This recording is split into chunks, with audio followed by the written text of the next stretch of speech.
Hey guys, hope this video finds you doing well. I wanted to do a new lesson today. I wanted to do a lesson um, applying radicals, square roots, to solving problems. In the past, lately, we've been doing a lot of work with radicals. We've talked about adding and subtracting radicals, simplifying radicals, multiplying radicals, rationalizing the denominator. When our denominator of a fraction has radicals, we've just done a ton of work with radicals.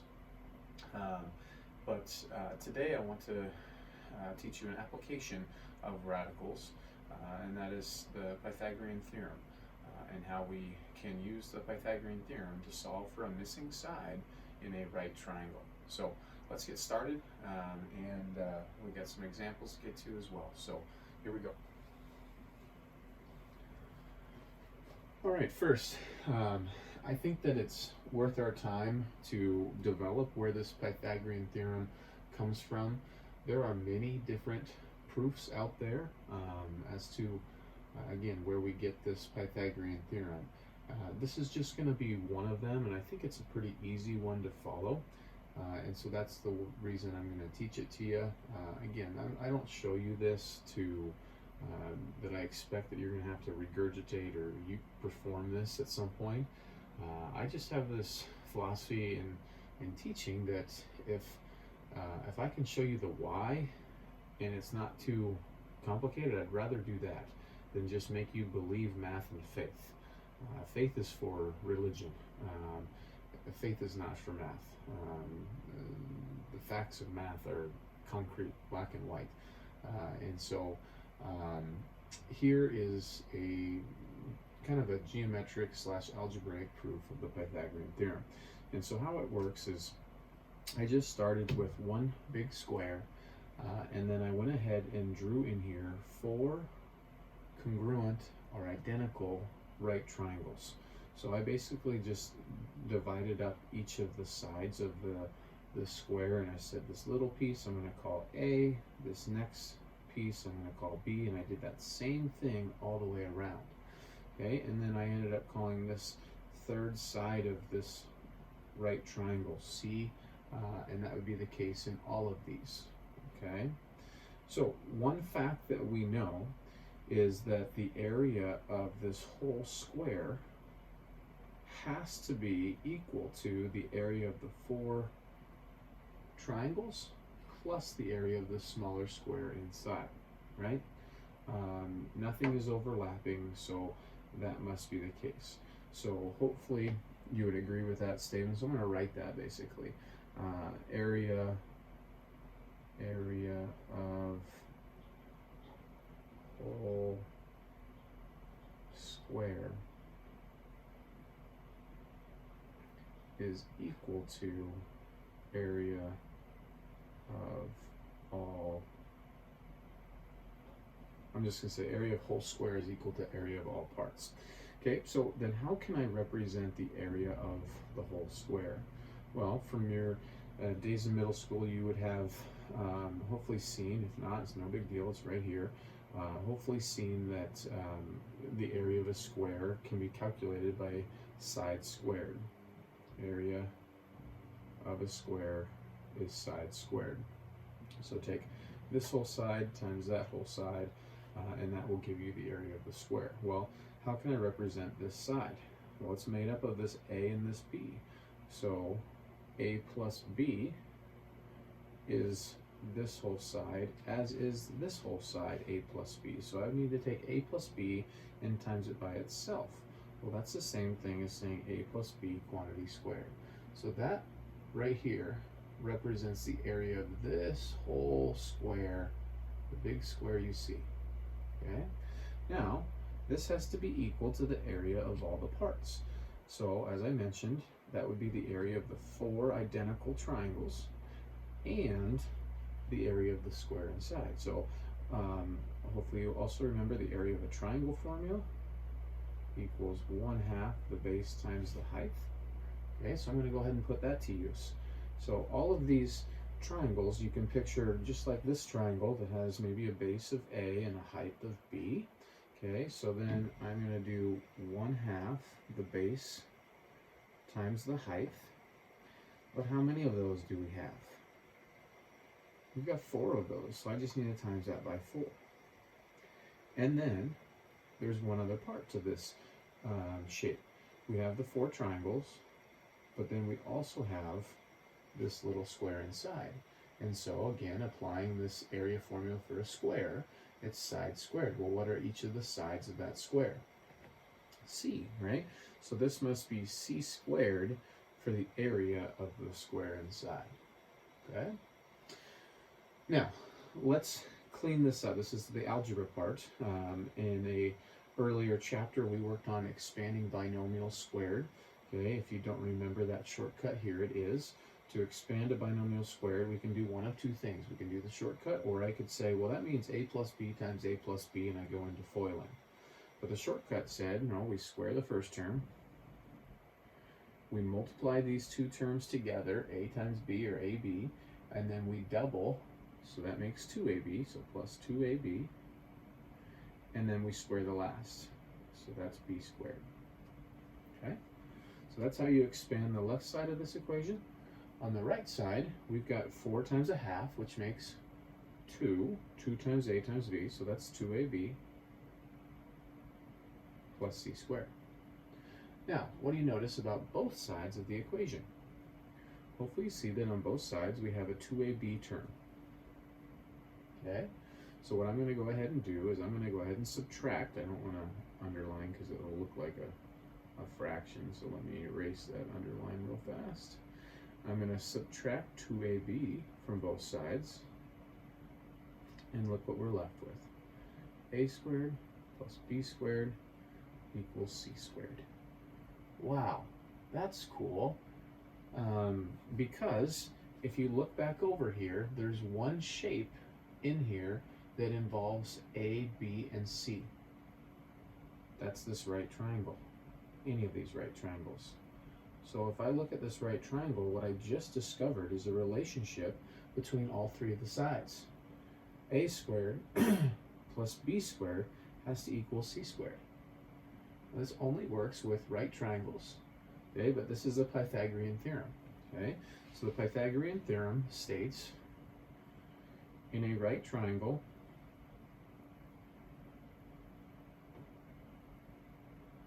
I'm just going to for short draw a little triangle symbol. In a right triangle, I'm going to say with legs, and we'll define these for you here in a moment with some vocabulary. In a right triangle with legs A and B and hypotenuse, what an ugly word, and hypotenuse C, A squared plus b squared will equal c squared. Okay. Some other text will put it all into words using these vocabulary words that we're going to define in a moment. Legs and hypotenuse, they'll say in a right triangle,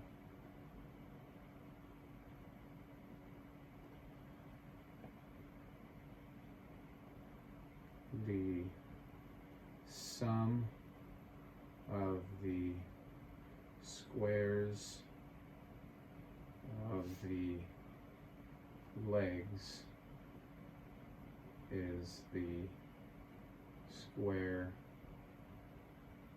of the hypotenuse. Okay, so some books will give it a very worded definition. In a right triangle, the sum, so there's an addition in here, that's what that's pointing to, of the squares of the legs, A and B I defined were legs, so if I square A and B and I add them together, is or equals the square of the hypotenuse, C being the hypotenuse. So anyways, that's the Pythagorean theorem, and in a moment we're going to go ahead and put this to use for solving for a missing side of the any right triangle. And that's why this works that way is I have 3 different things. I have 2 legs and I have this thing called a hypotenuse over here. So if I know 2 of those 3 things, okay, then I can solve for the one missing part, because that would be only one unknown in an equation, okay? So let's go ahead and define these terms, legs and hypotenuse, here real quick. Lame joke time. When I taught in Washington, our curriculum had a math joke in every lesson, just about every lesson, and one of them was, what do you call a tall kettle on a stove? Hypotenuse. Hypotenuse. Oh, I know. Lame dad joke. Okay, but it's Monday morning at 5 something in the morning when I'm filming this, and so I'm entitled to lame math jokes at this hour. All right, so hypotenuse. What is a hypotenuse? Well, a hypotenuse, let me draw a right triangle to have as a guide as well. Okay, a hypotenuse is the side across from the right angle.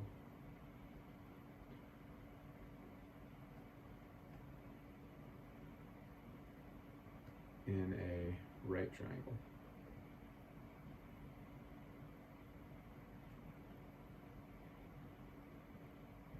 Okay. Hypotenuse is the side that's across from the right angle in a triangle. So if this is a right triangle, and again a right angle, hopefully you're comfortable with this term, but I don't want to assume a right angle is a 90-degree angle. A right triangle is a triangle that has a 90-degree angle in it. Okay, and then geometrically we represent right angles by these little boxes.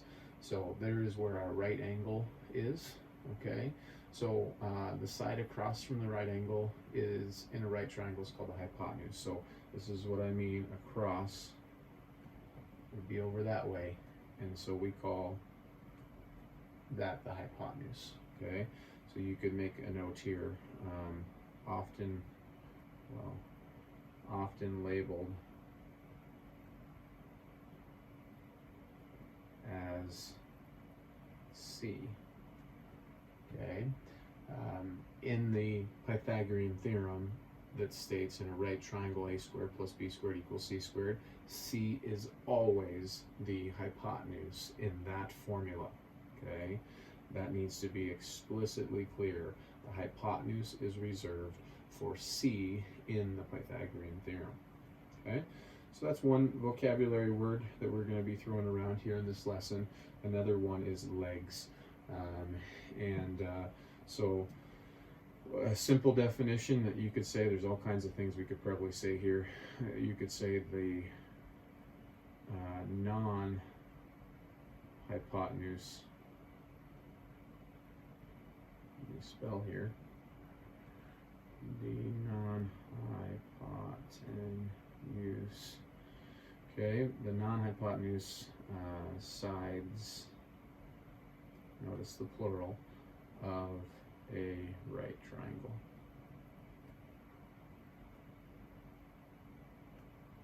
Okay, the non-hypotenuse sides of a right triangle. Okay. Another definition of legs that you could use are the two sides of a right triangle that are perpendicular.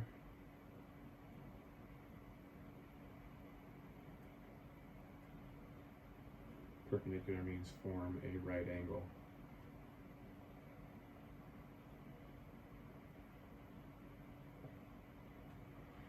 Okay, the two sides of a right triangle that are perpendicular form a right angle. So as you look at this triangle right here, this side and this side are the two sides that are perpendicular. They're the ones that have this little box or right angle 90-degree symbol in between.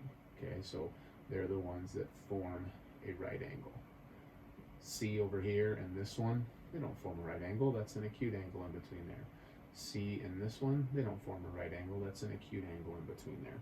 Okay, so the two sides of a right triangle that are perpendicular or form a right angle, those are legs as well. Okay. Okay, so let's now get to it. Let's start putting the Pythagorean theorem to use. Okay, Pythagorean theorem put to use. And so let's again remind ourselves of that theorem. A squared plus b squared equals c squared. This is quite possibly the most prominent theorem or math fact out there. You can ask all kinds of people, what's the Pythagorean theorem? Is that a squared plus b squared plus c equals c squared? And it's one of the easiest to memorize, right? A squared plus b squared equals c squared. Look at the nice alphabet in there, and everything's being squared. You just got to know where the plus and the equal sign belong, and that's about it. Okay. So, anyways, here we have our first problem, and we have a right triangle. Okay, that's again.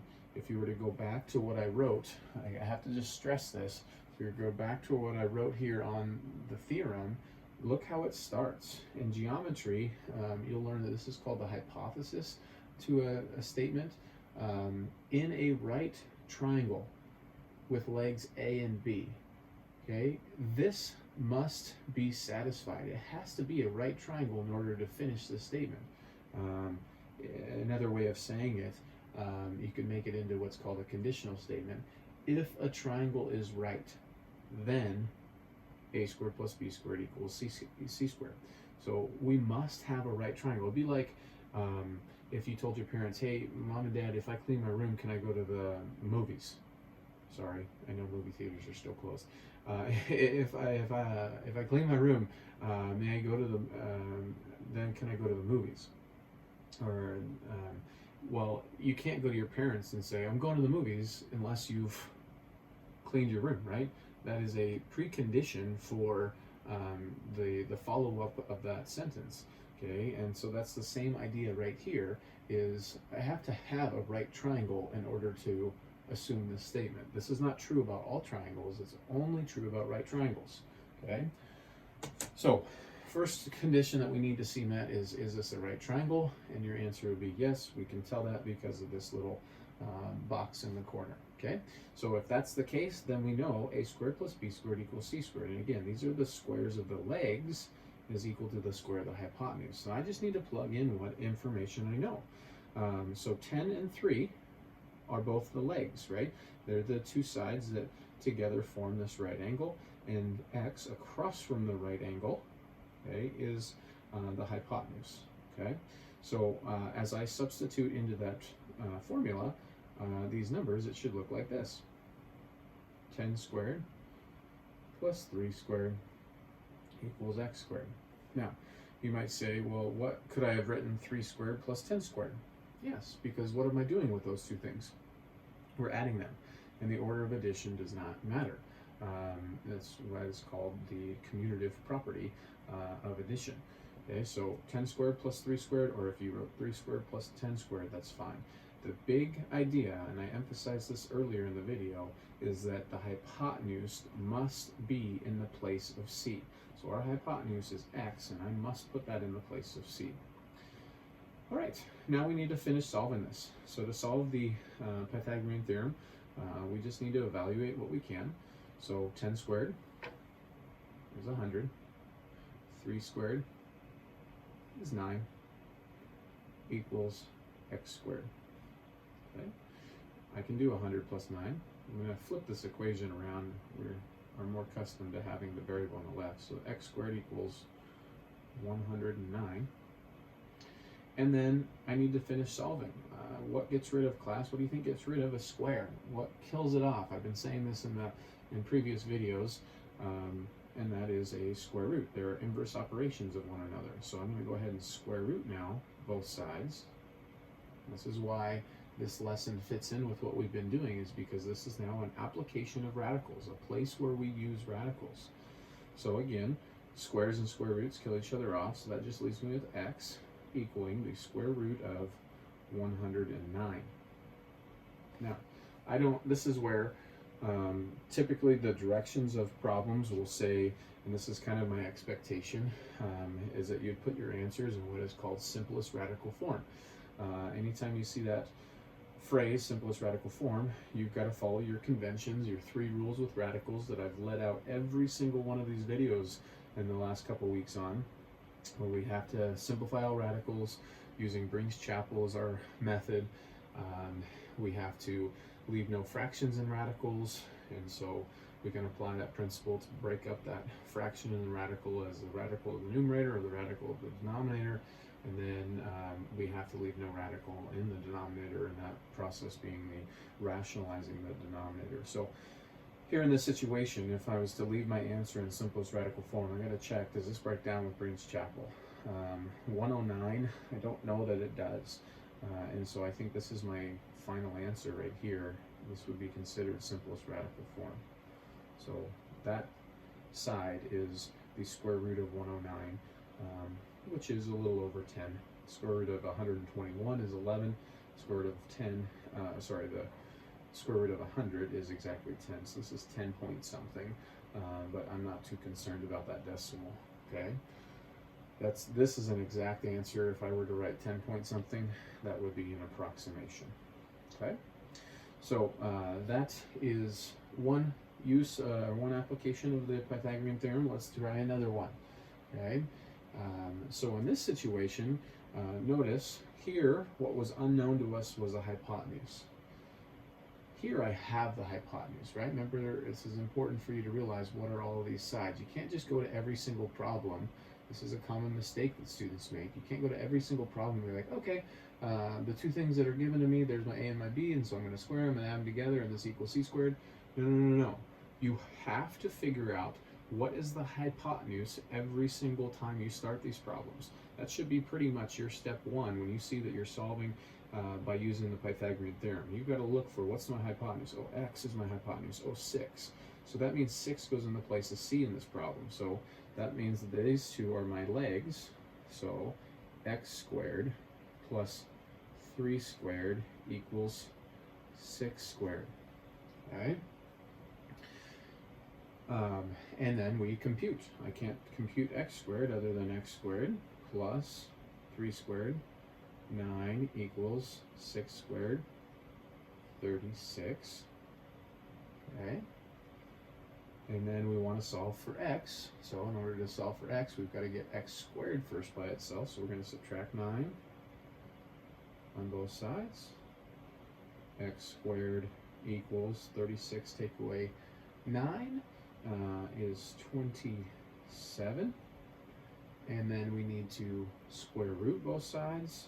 So I square root both sides, because that gets rid of the square, and we get x equals the square root of 27.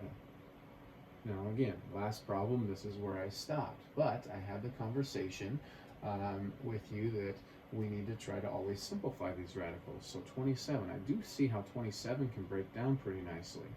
This is a 9 times a 3. 9 is 3 times 3. Since I'm doing the square root, I'm looking for couples. Well, that's a couple, and that's a lonely. So couples leave as 1, lonely stays. So this couple leaves as 1, 3. And there's a lonely 3 staying inside. That is the better answer for what x is. 3 times the square root of 3.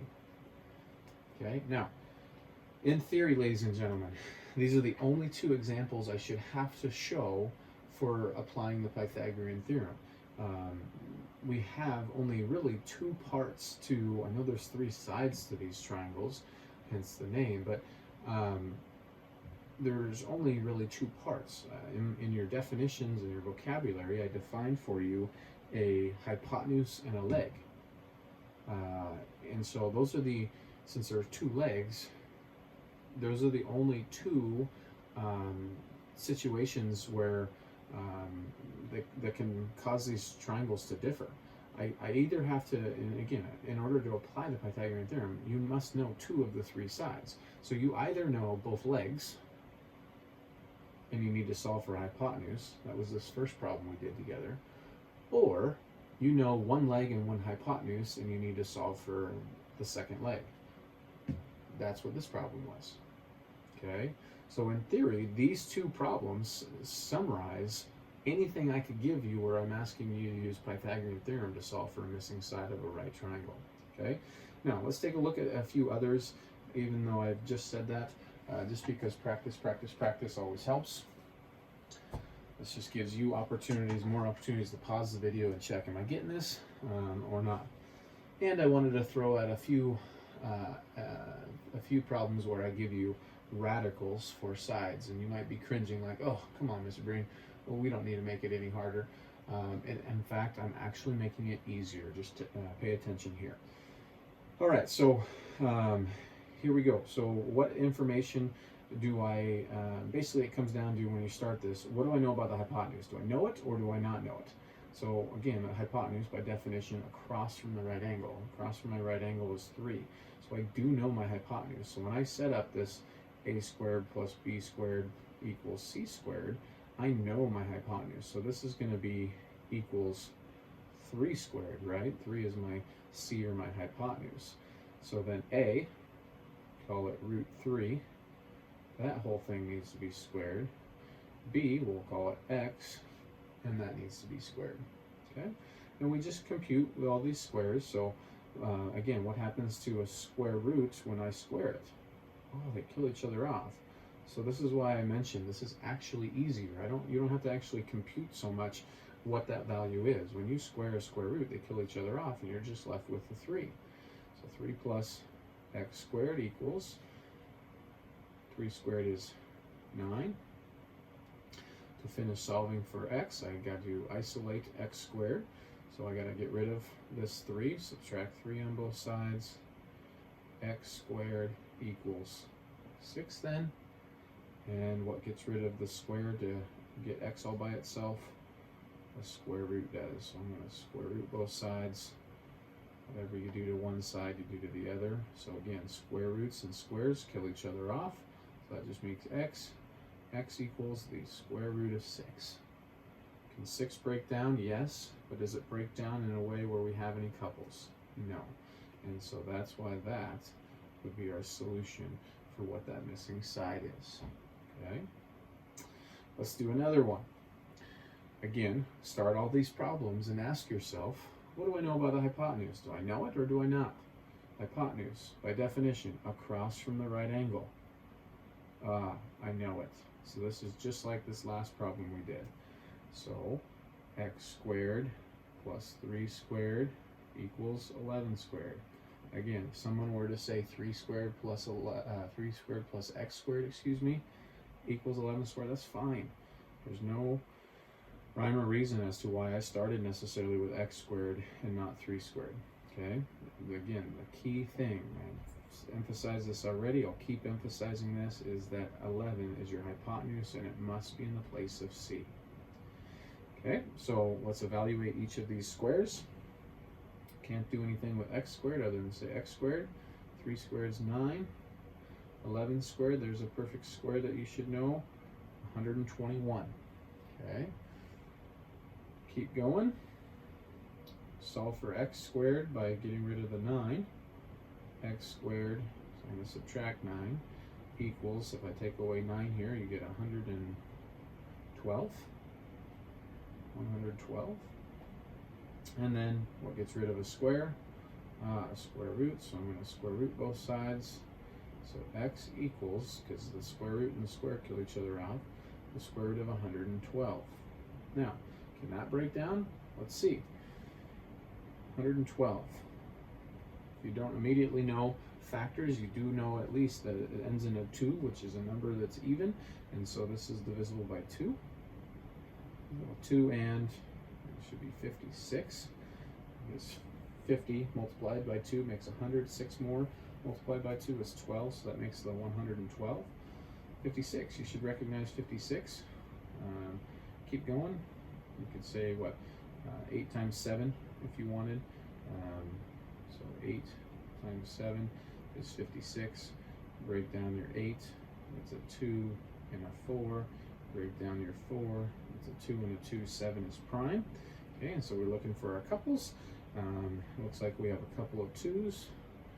We have another couple of 2's. And we have a lonely 7. I'm only looking at the numbers at the bottom of the factor tree. Sorry if you're not showing that.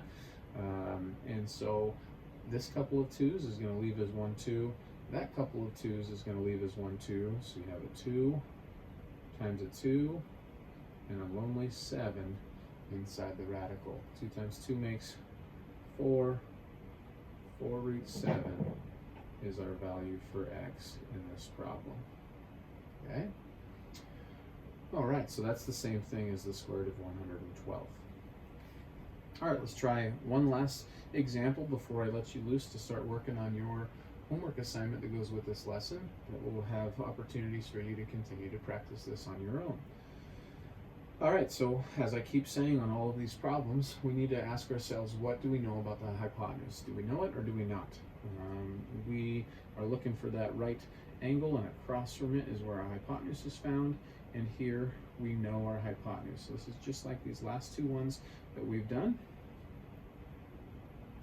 So we know the hypotenuse, and so again, that's C. So then the other ones, 6 squared plus x squared equals the square root of 101 all squared. Again, don't get nervous when we see radicals as sides of right triangles. In fact, they're easier because as soon as I square that square root, okay, they kill each other off, and there's your result from doing that. You don't have to compute like we did on this last one what 11 squared was. Okay, so 6 squared, 36, plus x squared equals, again, squares kill off square roots, so that's 101. And we'll keep working on solving this. So, excuse me, we need to subtract 36. Subtract 36 on both sides. X squared equals, oh, what do we get there? Is that 65? I think it is. 65, yes.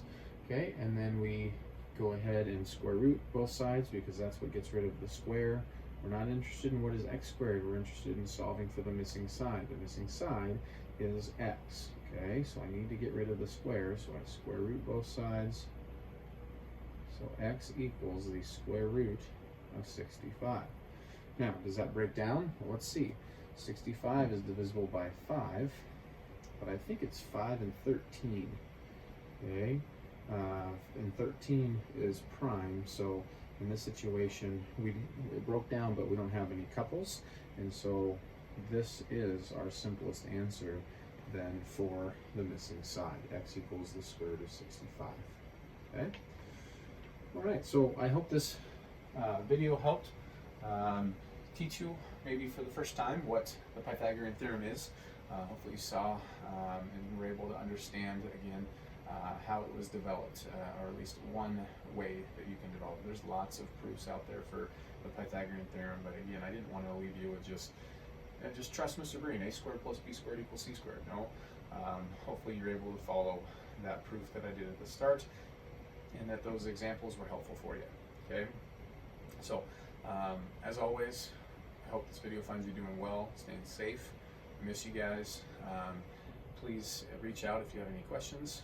I'd love to provide any further assistance as needed, but hopefully this video is good enough for you to get you going and help you in the learning process. So until next time, we'll see you later.